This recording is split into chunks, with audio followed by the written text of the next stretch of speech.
Hello and welcome to the Merryweather Knitting Podcast. My name is Gabriella and I'm coming to you from my home in Germany, where I'm so excited to chat with you today about all that I've been knitting and making and dreaming about the past couple of weeks. It's been now 2 weeks since I filmed a podcast and I'm so happy to be sitting down with you again, and I'm really excited to share with you what I've been working on, what I've been up to. I've got a very nice warm cup of tea here with me. This is a lovely herbal blend that we had from a local tea shop, and I really love it. I'd love to hear if you have something warm to drink. Maybe you're working on a project. I hope that you get cozy and just settle in for a little while with me. I have a new cast on to share with you this week, and as well as a couple of other little updates on my projects, and I'm so excited just to share that all with you. This last week has been a really fun, incredibly special week because my sister came from the United States to visit me. Actually, she wasn't just coming to visit me, but she stopped by our home for about 5 days to spend some time with us and to visit with us before she goes on to another German town where she's going to be living for a couple of months, which is so exciting and really just kind of like a dream come true. It's something that happened. It was an opportunity that opened up for her that was kind of spontaneous, and it was just really exciting. I never knew or imagined that one of my sisters would come to Germany and spend time living here, but I'm really thrilled that she's close by, and that means she might even be here for Christmas, which is just so special. It's always special when someone from the States joins us for Christmas or for a holiday, so I'm really thrilled. And yeah, she stopped first in Austria to visit her cousin and my cousin who lives there and who studies there, and then she came up to visit us, and then she's going to go on to the next town where she's going to be living, which is just so thrilling. So it was really special to have her. We just spent a lot of time together. I tried to show her a couple of things. It's hard when you live somewhere like to know, what's special, what's not, because I've been here for a while. I remember when I was first here, I was just so excited about everything. As an American, it's just so incredible to see any building that's like old, that's like, a castle or something. I love history, so I love like architectural history and political history. I love like all kinds of history, and there are lots of locations that are very rich in history of all kinds. So I was always just so thrilled to kind of see whatever I could and visit whatever I could and just kind of soak in every experience. But after being here for a while, I know that I have that specific interest, and that's not everyone's, but I also don't know what exactly people went to see. So I was trying to ask her, and she's just so chill, she's so relaxed, so she was just happy to just spend time with us. But we did have a couple of outings and went to a couple special places to just visit and her to see some beautiful castles, and she went to a beautiful art museum here in our town, which is gorgeous.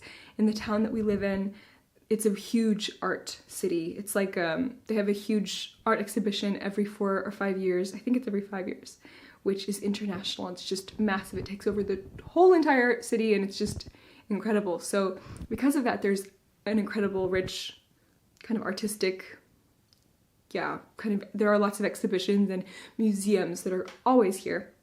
And so it's kind of an amazing place. And in the art museum or the painting gallery here, they have like a big Rembrandt collection. If you're, an art fan, then you probably know about Rembrandt. There's a beautiful Rembrandt collection, and there are lots of gorgeous, amazing, iconic works that are kept here in this town. So was really fun for her to go see that, because we're big art fans in my family. I don't know, art fans is kind of, we're not like real professional art people in any way, but a lot of us love art. There are a lot of artists in my family, and my grandmother, she loved art, and she loves art. She always would take us to the art museums wherever we went. I remember I went with her and my grandfather to Brazil when I was a teenager to visit my grandfather's father, who was there. And yeah, my grandfather grew up in Brazil and Argentina, so my grandparents were Argentine and Brazil, and Argentine and Brazilian. And I just remember being in Sao Paulo, and my grandmother and I would just go. We went to the art museum in Sao Paulo, Brazil, like 3 or 4 times in the time that we were there. I think we were there for about 2 weeks in Sao Paulo. And it was just so fun. We loved to go there. It was just so special. And she really taught me to look at art and see what's there. And she would always she also studied art and was an amazing, and is an amazing painter. I say was because I'm thinking about my childhood, but she's still very much active in making art, and also loves to go to museums still. But I just, yeah, have wonderful memories, and I feel like all of my siblings have that, and I'm sure all of my cousins do too. And so I was really excited for her to also, my sister, to also go to the museum here as well. But anyway, all that to say, it was a special week, and I always feel like when I have visitors, or, you know, when you're traveling or when you have visitors in your home, I think your rhythm kind of is shifted a little bit.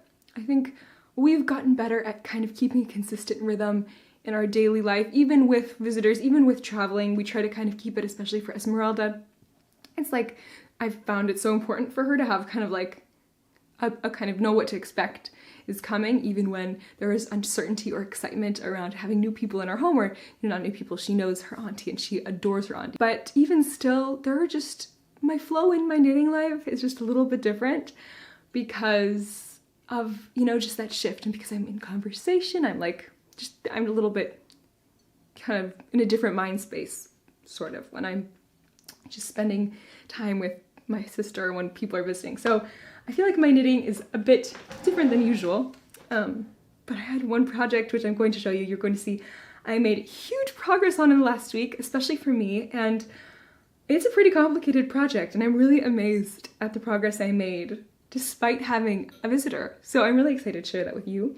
I'd love to hear how it is for you if you have someone staying in your home, or if your kind of routine is a little bit thrown up in the air for any reason, how you work with your knitting in that context. Do you kind of come to your knitting a little bit less? Do you like pull your knitting with you and knit no matter what all the time? I'd love to hear how you kind of cope with that. Or, you know, it could also be other crafts, crochet, any craft.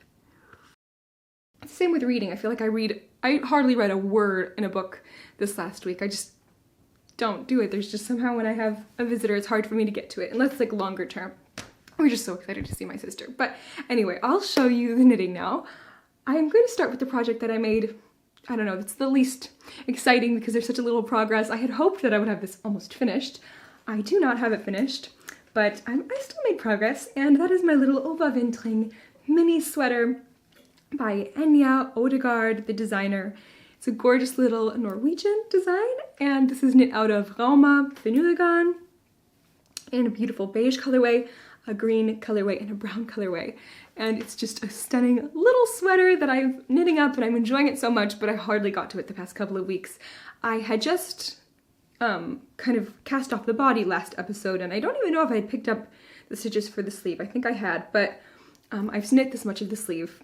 It's moving along. It's going to be finished pretty quickly. This is just one little short afternoon of knitting, so it wasn't very much, but the sleeve is moving along, and I'm loving this sweater. I can't wait for it to be finished, and I can't wait to put it on Esmeralda. I think she's going to be nice and toasty warm in it. I think having a little wool layer is the absolute best thing for keeping warm in winter.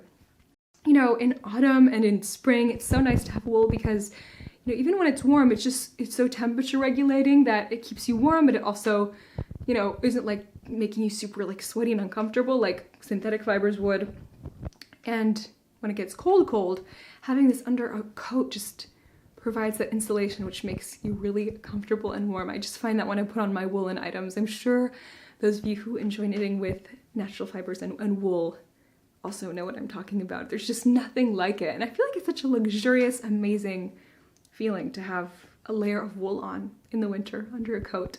So I'm excited to give that to Esmeralda, and I think it's going to look adorable on her and match lots of her cute little pants and her little dresses. This can be just popped on top of a little dress, I think, too, which would be adorable. And it's going to fit her for quite some time because I'm knitting the size 3, the 3-year-old size, and she's just 20 months, so she's just over 1.5. So it's going to fit her for a long time, but I think better too big than too small. I'm going to roll up the sleeves, and it's going to be amazing. She's going to be able to wear it next year. And I think also when knitting like these kind of pieces for little ones, I really like it to last a while. Or, you know, you can always pass it on, pass it down if you have more children, but I want it to fit her for a couple of seasons. So I'm excited about this, and I really love this pattern. It's really amazing. It's really a great pattern.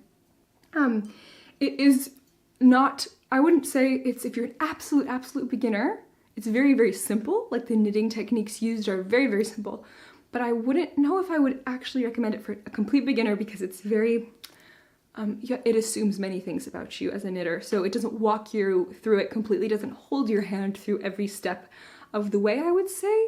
I think it's also because it is Norwegian. I think a lot of European designers assume more knowledge from you as a knitter than American designers. I think I've heard someone also say that before, and after hearing that, I've observed it in patterns very much, that American designers really like kind of walk you through it step by step, and I think in general there's more of a culture around knitting in Europe in general, and in Norway for sure. I think it's Norwegian. I'm pretty sure that this is a Norwegian pattern. I hope that I'm not embarrassing myself here, but I think that there's just more knowledge, and so it might be even a little bit cumbersome to have all that extra information put into a pattern. It's really, really nice for someone who knows kind of what to do and how to knit a sweater, you know, basically. It gives you all the proper numbers and tells you what to do. The instructions are wonderful. It's just not that, it's not holding your hand completely, but it's an amazing pattern and could definitely still be tackled by a beginner. I think you just need to take your time a little bit with it, but I'm really enjoying this and it's so beautiful. It's a gorgeous little miniature knit. I can't wait to have it done, and maybe I'll give it to her for the first Advent Sunday as a little first Advent Sunday gift. That's a big thing here in Germany, and my family in America at least, having like each Advent Sunday having a gift or something wasn't something that I ever had in my family, and I didn't know anyone who had that, so I'm sure it exists and is a thing, but I've learned about it first here in Germany. So it's like having little gifts on Advent Sundays is something that people love to do, and I think that might be a cute thing to give her this little sweater for her first Advent Sunday this year. Not that she even understands. If it's not done by then, maybe it'll be a Christmas gift for her. I don't know, we'll see. I have a couple of things that I want to be knitting in the Advent weeks, so it probably would be better to try to finish it in the next week or two before that time comes, so that I don't, so that I don't have the extra thing that I need to be knitting on, because I have another gift that I'm going to be working on, and I've cast on this week, and I'll show you that next. I'll show you my cast on next. It's kind of a little bit disorganized because I'm going to show you a work in progress after that, but I'll show you my cast on next. Now, it's very unusual for someone to make a request, and so I don't get that very much in my community and in my circle. People don't usually ask me to knit things for them, and I know that some people get a lot of requests, but that doesn't happen for me very often. But it did happen for me with this project, and I was just so thrilled to oblige. It was a very special request from my mother-in-law for a gift for my father-in-law. She suggested that I knit him a pair of socks. She said that he really loves hand-knit socks, and that he would be excited to receive a pair of hand-knit socks from me. So sometimes it's difficult to think and find gifts for my father-in-law. He's very chill and he's always happy with what he has. So I was excited to knit him a pair of socks as well. I was a little nervous because I had a whole bunch of list of things I wanted to knit, and I was like, oh no. But I was like, you know what? Putting on a pair of socks, casting on a pair of socks, vanilla socks, is no problem at all. I'm going to do it, and I'll get it done before Christmas, I think. I hope. I really hope. I'm going to try to do it, and I'm going to do a couple of things to try to make sure that it's done before Christmas. And I'll tell you about that in a moment, but I'll show you the socks first, or the sock I've just started. This is what I have so far. It's this little cuff. I decided to choose, she told me, my mother-in-law said I could use any colorway. Colors wasn't a big deal. She said he liked blue colors, but really colorway was up to me. It's totally chill. She was really open about it. Like, she didn't have any requests in that regard. And so because of that, I decided I'd do a bit of a scrappy sock compilation. So I had this skein. Actually, it's just this ball, and it's leftover, but I think it was 80 grams of this yarn here. And this yarn, maybe even more than 80 grams. I had used it for something else. It's a very old colorway skein ball of yarn. I had received it as a gift a long time ago, which was very, very sweet. It was from a friend of my mother's who was just a really incredibly lovely lady, and she was a weaver. She weaves beautiful things, and I think she's also a knitter and a spinner a little bit too. I'm not sure, but she was an amazingly skilled crafter, and I got to visit her and see her looms. I think she had a couple of looms, and they were just stunning, and she kind of shared with me a little bit about how she weaves, and She gifted my mom a couple of beautiful woven pieces, shawls, and even like a hand towel or two. And I know my mom just treasures those pieces, and they're really gorgeously crafted and made. So it was really special to visit with her. And when I visited her, she gifted me this beautiful skein of yarn, which was so special. It's just some beautiful sock yarn. I think it may have even been hand dyed. Unfortunately, I've lost the ball band now. It was a number of years ago that I had the privilege of meeting her and receiving this beautiful skein of yarn. But I just had it, and I really loved this colorway. She let me choose the colorway. She had a little stash and she let me choose. It was really so sweet. And I was never sure what to do with it. I made a hat with it, and that was it was a little hat with, I think about, 20 grams of yarn or so. It was just a cute, adorable little hat I made a while ago. And then I had wanted to make socks out of it as well for a long time, but I had never gotten to it myself. And I thought this colorway would suit my father-in-law. It's kind of a little crazy, but also really cool and fun and moody. These beautiful jeweled tones, I think, are tones that he will enjoy, that he'll really like. I'll show it to you a bit closer. He really, I think that they'll fit. They're just neutral, and he'll wear them at home, probably with his house shoes, and they'll just be wonderfully warm for his feet, and he can wear them, of course, in his shoes or his boots as well. This is just a regular 4-ply sock yarn, fingering weight. I had thought about knitting DK weight socks for him when my mother-in-law first told me, but I've never ever knit DK weight socks. I've been very intrigued by them, especially from watching the podcast Rose Opal Knits. If you have not watched Rose Opal Knits, you definitely should. It's an adorable podcast with a mother-in-law and daughter-in-law duo, and they just are prolific knitters who knit so many lovely things, and they have a DK weight sock pattern, I think on their website too, that they share. And I have been so intrigued by that. I really want to knit a pair of DK weight socks, but I wasn't sure about it because I have never done it before, and I don't have that much time before Christmas because I'm knitting other things as well. And so I decided against it. I also don't know, it might be like, I don't know how thick they are. I mean, I know DK weight yarn isn't that heavy. It's still quite light and thin weight, but I didn't want to run the risk of having him have like too chunky socks, because I think he probably would prefer more like traditional knitted socks.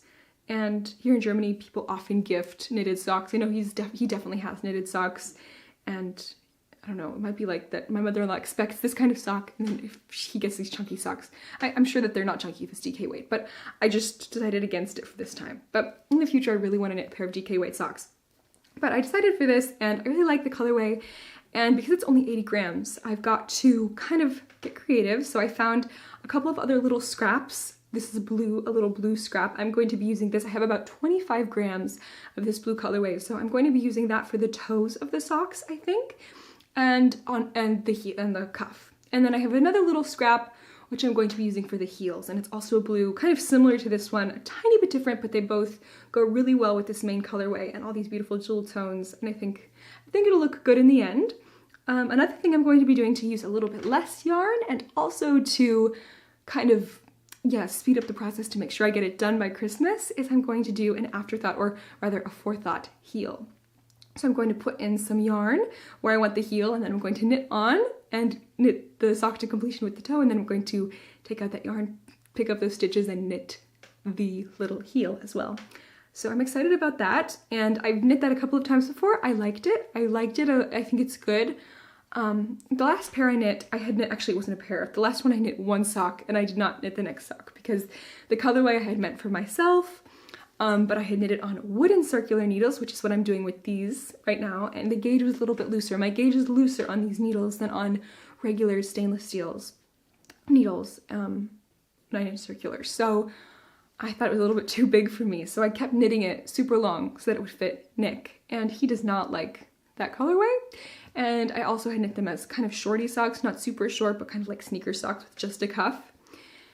And he doesn't like that either, so because of his lack of excitement and about those socks, I just decided to not knit the next one, and then at some point I'll go back and rip it back and do something about it. But he did like the fit of the heel, and since it's his father, I thought his father will like that fit of that heel as well. I think it's going to be good. I think a lot of people really enjoy that afterthought heel kind of fit. I prefer for myself like heel flapping gusset construction for my feet, but I know a lot of people really like the afterthought, so I think it'll be okay for him. Nick liked it, so I think his dad will like it, and I think it'll be fine and good. I'm really hoping it will be, because I only have a few weeks till Christmas. It's crazy. It's not that long, and I have not knit that much on this in the past couple of weeks. I know that I can knock out a pair of socks really quickly, but I've just not been in the biggest sock mood. Maybe that'll change at some point, and then I'll just suddenly be in a sock mood again, but summer is more of a sock season for me than winter, at least right now. It's very much like garment and shawl accessory and time for me right now. So that's what I'm excited about. But yeah, I cast on 68 stitches, and this is, you know, a little bit looser than my normal gauge with these wooden needles. These are little clover needles. These are US 1, that's 2.25, I think, right? I think that's 2.25. It doesn't even say on here.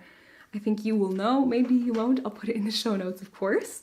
But I'm excited about these socks, and I think that they'll be a great gift. So that's my newest cast on, and I have this gorgeous little progress keeper, which is from a knitting friend on Instagram. She's the same friend who sent me the little white horse book, which I showed in a previous podcast episode. It's just a cute little, beautiful little skein of yarn, and I like how it looks with this sock and this colorway. I think having a little progress keeper always makes the process really special. And at the time when I cast this on, I didn't have any kind of stitch marker with me, so I just took a tiny piece of yarn and tied it into a loop, and I end up doing that so often.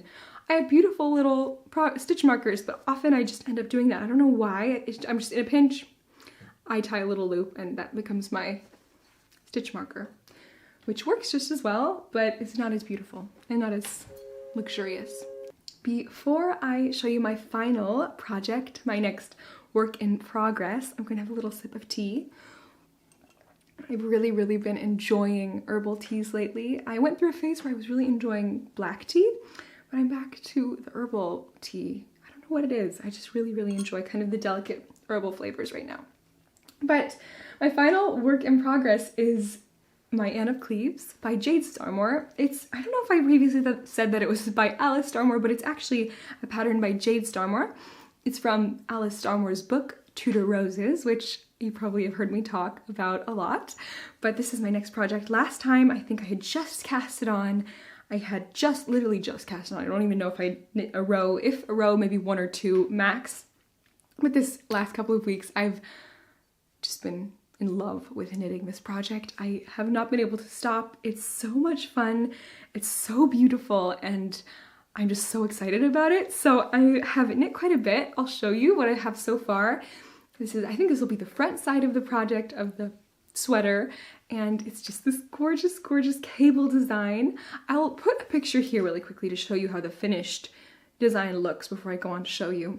This Anne of Cleves pattern is, like I said, by Jade Starmore, and it is based on Anne of Cleves, the woman who was Henry VIII's, I think, his fourth wife, and she's just a fascinating woman, and I love what inspired this design. I think it was needlework that inspired this design, and it's just so beautiful and so gorgeous. So I'm really enjoying it, and I'm loving it. So I'll show you how it looks again so you can see a little bit better. But it's this intricate cabled body, and because this is knit in heavier weight yarn than my previous Tudor Roses project and my previous projects, I feel like I've been knitting a lot of garments and accessories in lighter yarn and fingering or DK. This feels like it's flying off the needles comparatively. It is knit in a heavier Aran weight chunky yarn. This is Jamieson and Smith's chunky yarn, which is unfortunately discontinued. This is the fuchsia colorway, but it's a very heavyweight yarn. And because of that, it makes for a much quicker knit than the fingering weight sweaters. But it's still, of course, very intricately cabled, so it still takes quite a long time, and it's at a tighter gauge as well. It's pretty tight, but I'm really enjoying how it's knitting up. I love it. Unfortunately, I'm mid-row. I didn't think about that before recording this podcast. I could have finished the row. That would have been a lot easier to show you and a lot more practical, but I'm really enjoying it. I love how it looks. I'm loving how it's knitting up. Look at that beautiful, look at those cables. Aren't they just gorgeous? And how it's kind of like there's like this beautiful combination between organic and geometric shapes. I have never seen a cabled sweater with cables like this. I think they're so unique and just so unusual and really special. I think that can be said of pretty much all of the Starmore patterns, that they're just really special and just masterpieces, each one of the designs. And I feel that way about this design for sure. I love the ribbing. The ribbing is this cabled rib, which is just stunning. I loved knitting it. I love the way it looks. It really adds so much kind of grandeur to this pattern. I think it really makes it very regal, and I think each one of these patterns are really regal or special in their own way, whether that be the shaping or, you know, the cables or whatever it is. Even if it's a bulky weight yarn, a bulkier cable design, it just seems so beautiful and elegant and yeah, just very, very regal. So I'm really enjoying it, and I love the colorway. I love the way it's looking. I love the way the cables kind of fit with the colorway. I like how just the kind of the tone it gives the cables, and I can't wait to have it finished. So I had talked previously also about how I wasn't sure what needle size to knit this in and what size, because I was having gauge trouble, and so I chose to size down a couple of sizes in the needle size, and also size down the pattern size that I was going to knit. I would usually knit a medium. This time I'm knitting a small, and so that is a smaller size for me. It's the small size in the design, but I think it's going to fit me well. I was a little bit nervous. I was like, oh no, if the cables like bunch it all up, what happens? I don't want it to be too small. But it's definitely not going to be too small. I see that already, and of course it's going to be blocked. It's going to open up a little bit. It's not going to be majorly blocked, but because of the fabric I'm getting, which I think is also a little bit different than the pattern, it's still a really nice, good fabric. It's not floppy. I feel like it looks almost floppy right now because it's mid-row, and so this is puckering, but it's definitely not. It's still pretty nice and dense, but it's not like a hard fabric at all. It's still got a lot of drape to it in a way. It is, you know, this kind of 100% wool yarn, so it's rustic and has body to it, which also helps the cables appear so beautifully. But it's going to open up. The cables will open up when it's just lightly blocked. Everything's going to open up a little bit. And I'm going to have space in this sweater, which is going to be wonderful. I think I'll have like a couple of inches positive ease. I think that the waistband or this ribbing is going to fit me snug, but the rest of the body is going to be like, I'm gonna have a little bit of positive ease, which I'm totally fine with. I think is cool, I think is good, especially for a cabled sweater. It shouldn't be like skin tight or anything. I don't want that. I do like a little bit more tailored style right now. It's kind of my thing, although that might change. It might change. It depends, you know, what one is going through. I know when I was like pregnant / freshly postpartum with my daughter, I definitely did not want things too tailored. I liked things that had a little bit more positive ease, but I do like tailored styles. But I think that this is going to be nice, and because of that kind of a little bit tighter, more cinched in band, that's going to help give shape. And the design is just gorgeous. It's also nice. I like to wear long sleeves under sweaters. It'll be nice to have that extra ease. I think also then under the arms it probably won't felt if there's a little bit more space as well. Which is of course very, very good.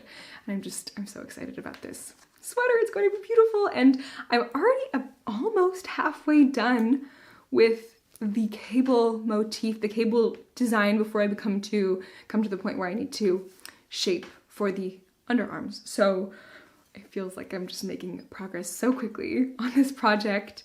It definitely is a slow knitting, longer term project because of the nature of the intricate design, but I'm happy with that. I love that. It makes me just so happy to be knitting on something like this.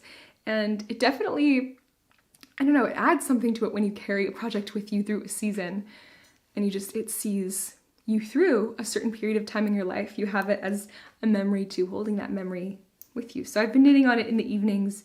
Even as my sister was here, I got lots of knitting done on this. Although when she was here, every row took me like 2 or 3 times as long as it would if I were just alone. And that's just because, you know, we were chatting or we were like watching something together, and it wasn't like focused. So I'm excited to see if and how much progress I make on it the next 2 weeks before I chat with you again on my next podcast episode.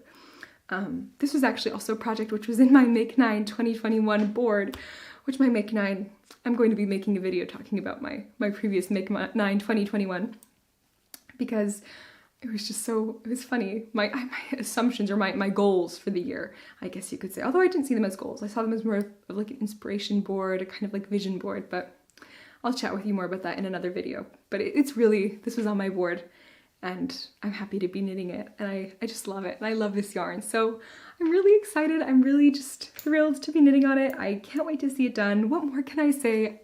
I love it. I feel like I just often like wax poetic about the projects I'm working on, but I really like so love the experience of falling in love with a pattern and yarn and the combination and watching it grow. It really is just this amazing love affair with materials and with design, and then with something that you wear and you get to just wear it and it feels so wonderful, and you feel so wonderful when you wear it, hopefully. I have had projects that I've knitted to completion and worn and felt less than thrilled about, but I think that those become more and more rare for me. Although I say that and I'm nervous that something will happen, but I feel like I'm starting to understand more and more what shapes I like in garments, for example, and kind of getting a better understanding of also what colors I really like to wear, because there are so many colors that I think are just beautiful and I love to see on other people, and I love to have even in my home, or I just love to have around me, but aren't my colors to wear, that I don't feel the best about when I wear them. So I have to sometimes hold myself back when planning projects or dreaming about projects, because even if I would love like a cotton candy pink sweater, I know that I wouldn't probably wear it as much as I would another color. It's just, I like love pinks, and I have to find very specific pinks to be able to wear them, but I just love them so much, so I always want to get them all. Like when I see pink yarn, I always want pink yarn, but it's just, I have to be very selective, so in order to make sure that it suits me and that I feel good in it. But I think we all have different colors like that. Yellow is another one, which I'm just in love with yellow, but I have to find very, very good specific colorways. Blue is another one. I think every single color is like that, but I feel like greens or darker greens, I can get away with a lot of darker greens and a lot of darker reds, though not super, super cool toned reds. But anyway, gray is also one that I have to be very specific about. If I find gray, it has to be a very particular shade of gray in order for me to be able to wear it or feel like excited to wear it, because a lot of grays just don't suit me. But those are my thoughts, and I'm loving this fuchsia colorway. I'm so excited about it. I'm really gonna love wearing it. I know I'm going to reach for it a lot, and I have a pair of pants that are gonna go so well with this sweater when it's done. And that's all I have to share with you knitting wise today. Those are all of my projects. Right now, Nick is out with Esmeralda on a little walk. I think they went to stop by his sister's house to just grab her and go on a walk with her, which is really sweet. Esmeralda's been saying her name a lot lately, which is just so cute. Sometimes she kind of thinks of someone and mentions them a lot, and it's just so cute. So it's really special, whether that be a friend or a family member. She just goes through these phases where she seems to be thinking about someone a lot, which is just so cute. So Nick was very excited to take her to visit her aunt. Other than that, today I think I'm going to be making a delicious recipe, which I heard about on a podcast called the Calm Christmas Podcast, which I've been really enjoying every week. The last couple of weeks. It's a podcast which goes up to Christmas. I think starting November 1st it started, and then it's every week there's an episode. And it was suggested on Instagram by my friend Harriet of Harriet Wildwood Stitches. Wildwood Stitches is her project bag company, and she's a project bag maker, and Harriet just makes the most stunning, gorgeous looking project bags. She's based in Scotland, and she uses Harris tweed and beautiful cotton to just make the most sweet, beautiful, like heirloom, really, project bags. And we've kind of become friends on Instagram, and she had in her story mentioned that she was listening to the Calm Christmas podcast, and I was just so excited about it. I immediately downloaded it and then listened to it, and I've been listening to it every week and really enjoying getting ideas on how to make Christmas more calm, but also, just slower and having a Christmas with less. I right now, the podcaster's name, she's an author, it's on the tip of my tongue and I can't remember her name right now, but I will put it on the screen and I will put it in the show notes, of course, as well. But she said it's like a Christmas with less stress, less money, and more, more memories, just more of the things that really make Christmas special. So I really, really have been enjoying that. And in each episode, she shares recipes. And I think episode 2 she shared this recipe for a carrot chestnut soup. And so I went out with Esmeralda and we ventured into the cold. It's not so cold, but in the vein of winter and Christmas. The cold, windy, stormy weather. We got some carrots and we got some chestnuts and all the ingredients we need. We had some of them already, so it was very practical. And I just very excited to make that soup this afternoon for us. I think there's nothing like a warming soup in late autumn and winter. So I'm really, really looking forward to that. And that podcast, I cannot recommend highly enough. You should definitely listen to it. It just really gets you in the season. And I feel like I really have been wanting that lately. Just kind of this Christmassy season, this winter season. But otherwise, that's all I have to share with you. I'd love to hear what you're knitting on, what you're making, what you're enjoying right now. I'd love to hear kind of if you have any podcast suggestions or any suggestions about, audiobooks or anything like that. I'm always looking for things like that. So I wish you a wonderful, wonderful week with lots of happy making, and I look forward to seeing you again in 2 weeks for another podcast episode. In the meantime, take care, and I will, of course, be uploading another video as well next week. Just my podcast will now come every 2 weeks, which has been taking some getting used to, but I feel like it's nice because I think I have a little bit more to show you in each episode. But take care, and I can't wait to see you again soon. Bye!